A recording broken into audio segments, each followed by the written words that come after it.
Hello everyone, and welcome to the very first Painting with Karen. I'm excited to do some paint parties with you online, and before we get started, let's go through what you're going to need.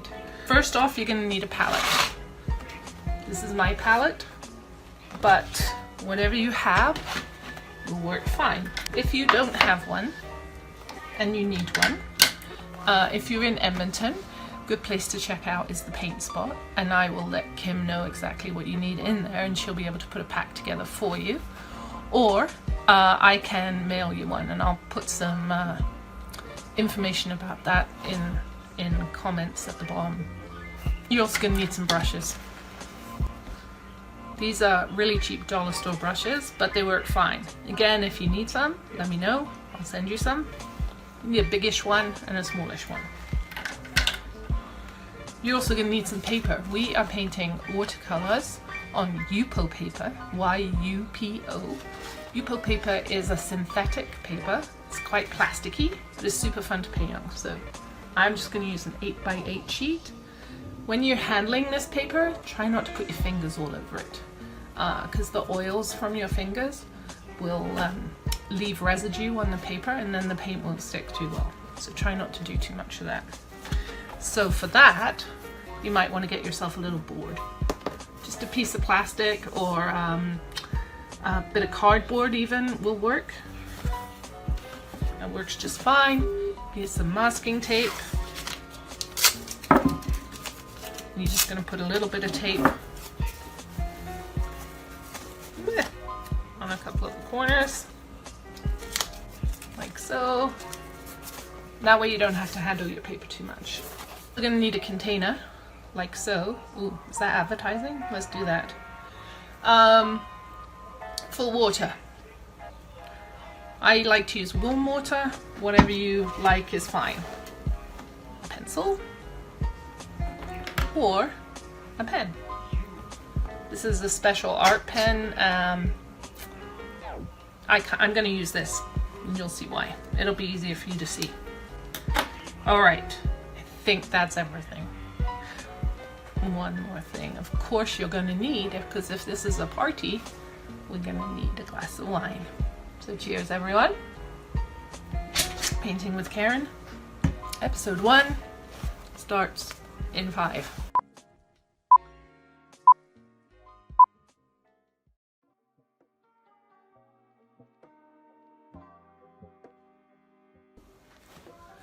Alright, so you've gathered your supplies, you've got your wine. Pro tip, keep your wine and your water container far apart. If you have them too close together, you will do this.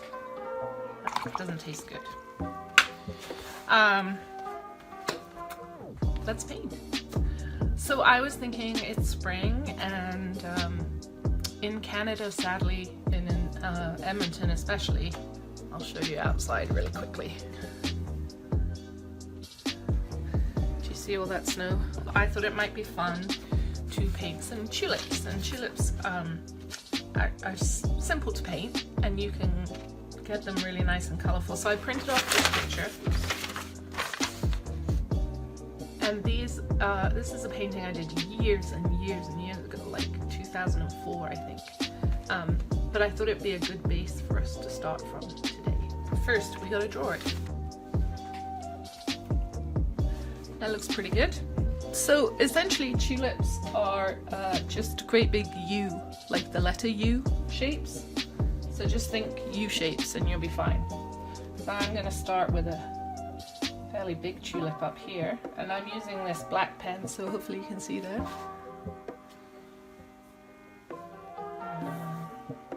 You don't want the line to connect all the way around if you can, and it's good to go off the paper too. And then you're just going to make a bit of a petal shape here. I'm going to add some little lines inside just to give it some interest.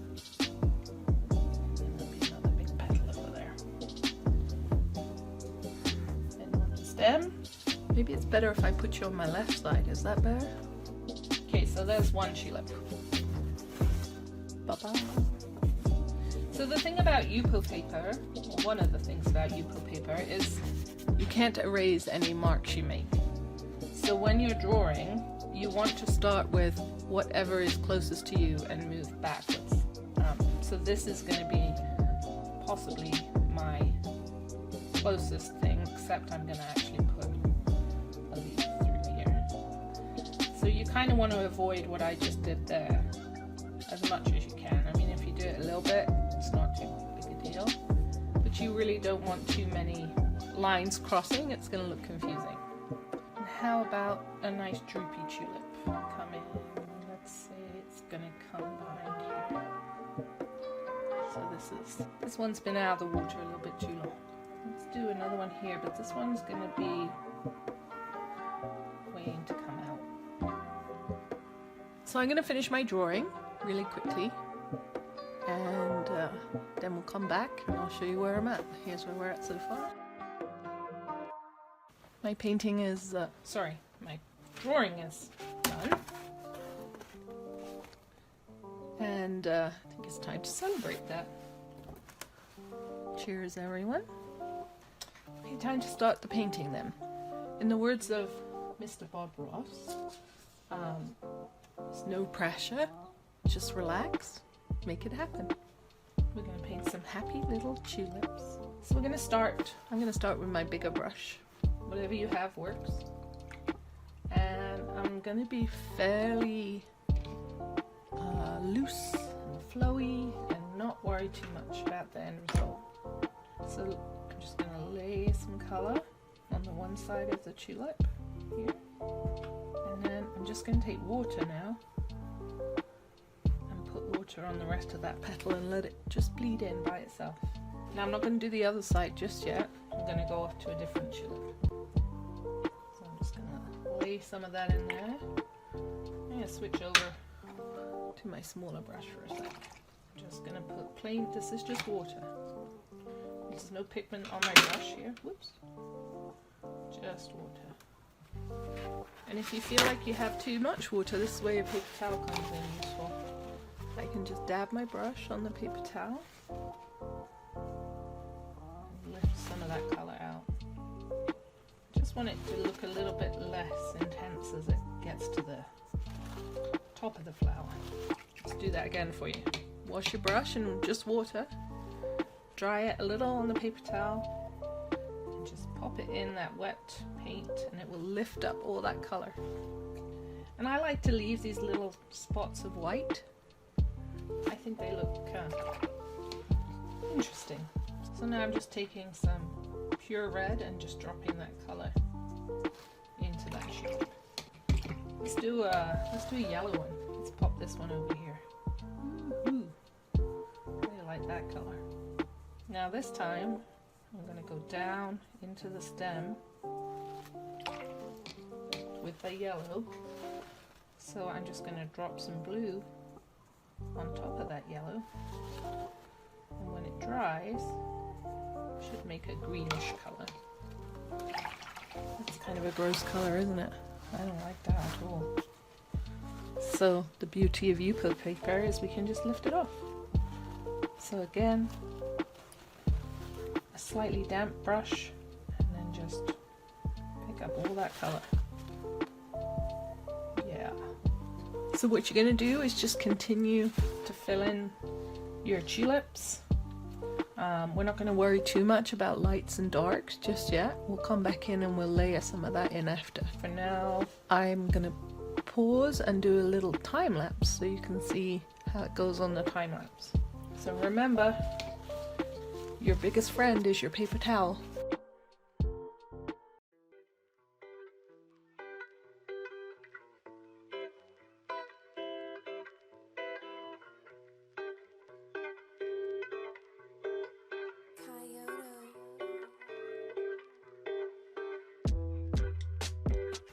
So we've got kind of the basics of all the tulip flower heads filled in. So what you want to do is get some nice darks in, like I've got on this piece here. just to give the flower head some definition and whatever. So what I did was I mixed some of that quinacridone purple with some of my indigo, and that gave me a nice dark purple when I put that in there. And just sort of putting it in where the buds would overlap. So down here, for instance, and this is still a bit wet, so it's bleeding up really nicely. And there, it gives a bit of depth into that bud.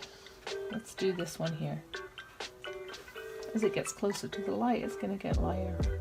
So just going to add some water and let that bleed up. There we go. Now, if you're wondering what this strange shape is, that's a petal that's falling off. So let's pop that in like that. Now let's just make this bit here just a teeny bit darker. So I'm just going to take the pure indigo. Be brave. Just going to sort of touch it into that space, and it will spread by itself. I don't need to do it. In watercolors, less is always more. So if you can find a way to do things with the least amount of effort, you're onto a winner. So I try to let the paint do as much of the work as it can. Me just kind of helping it along the way a little bit. And why don't we do this big leaf in the middle? Okay, so I've got some green. Oh, I've also got a dog hair on my brush. And I'm just gonna lay that green right in there. Whee! How fun is that? This is quite a yellowy green. I think it's called green gold even, or something like that. So I'm going to tone it down a bit with some blue. This is cobalt blue that I'm using. And I'm just going to kind of mix it straight on the paper.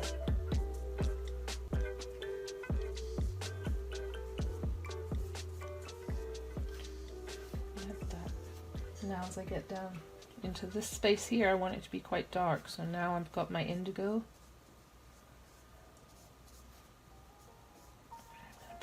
Super dark in there.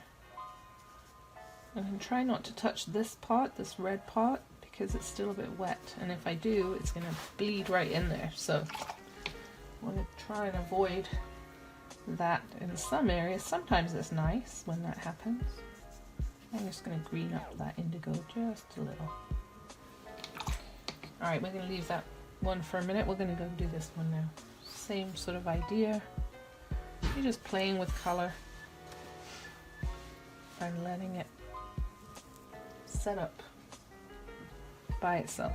Not trying too hard. Letting the paint do all the work. So basically using 3 colors in each leaf. The indigo blue, the cobalt blue, and that greeny gold color I have. Okay, let's do this one. I'm trying to position them so that parts that are wet don't seep into parts that are also wet. Did that make sense? Probably not.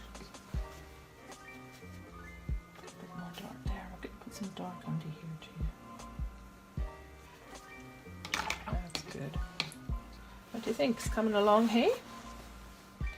Need to get a bit more in the background, I think. I'm going to make this one a bit more dead looking. And even though that's not the nicest colour in the world, the thing about paintings is you have to have some parts that are not the stars. It's kind of like a choir. You have your big lead sopranos, and then you have your, you know, your backup voices, the ones that don't get the solos. But without them, there's no harm. I'm feeling very Bob Rossy today. Just wanting to bring some calm and a moment into your life where you're not too worried about what's going to happen tomorrow. Okay, we're going to go back to this big one here. He's looking kind of weird. So I just want to take some of the color off. So remember how we just had water on our brush and we just dried it a little in the paper towel, so it's a damp brush. You can kind of go back in there, take out some of that color. I just find this one a little flat, and seeing as this one is kind of the star of the show, she shouldn't be so flat. There you go, another singing reference for you. Okay, I hope you enjoyed painting tulips with me. I sure enjoyed painting with you. There we go. I think it looks pretty good. Not too difficult. You need maybe an hour. I'm gonna post a video too of how you can finish your paintings, because you don't want it to wash up if you love it so much. So we'll do that one after. In the meantime, have a great day, stay safe, stay well, and thanks for painting with me. Take care.